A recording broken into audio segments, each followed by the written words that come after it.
জামাত শিবির কি করে, বিএনপি কি করে। এত জনগণকে বোকা মনে করবেন না।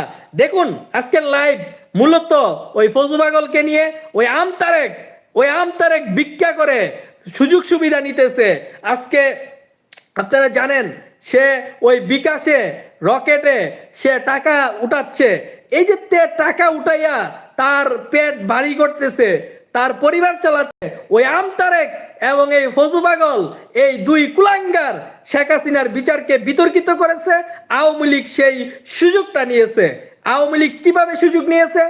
আপনার বিএনপির যখন এমপি প্রার্থী হচ্ছে ফজলু পাগল, সে বলতেছে শেখ হাসিনার এই বিচার নাকি ওই জামাত শিবিরের বিচার, শেখ হাসিনার এই বিচার নাকি রাজাকারদের বিচার। তো বাংলাদেশের মানুষ কি দেবে? বাংলাদেশের মানুষ কি এই বিচার মানবে? আর শেখ হাসিনা তো বিচার মানার প্রশ্নে আসে না প্রিয় ভাইয়েরা। শেখ হাসিনা তো বাঁচার চেষ্টা করবে। শেখ হাসিনা তো এই যে জুলাই আন্দোলন হয়েছে, ছাত্রদেরকে মারা হয়েছে, এগুলো তো অস্বীকার করতেছে। আওয়ামী লীগ অস্বীকার করতেছে। আওয়ামী লীগ বলে তারা কোনো হত্যাকাণ্ড করে নাই, বরঞ্চ আওয়ামী লীগের বিরুদ্ধে ষড়যন্ত্র করেছে। তো এই ফজলু পাগলাকে কি বলবেন?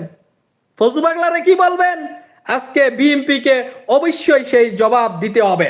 আজকে বিএনপি কে স্পষ্ট করতে হবে ওই ফজলু পাগলের পক্ষে থাকবে।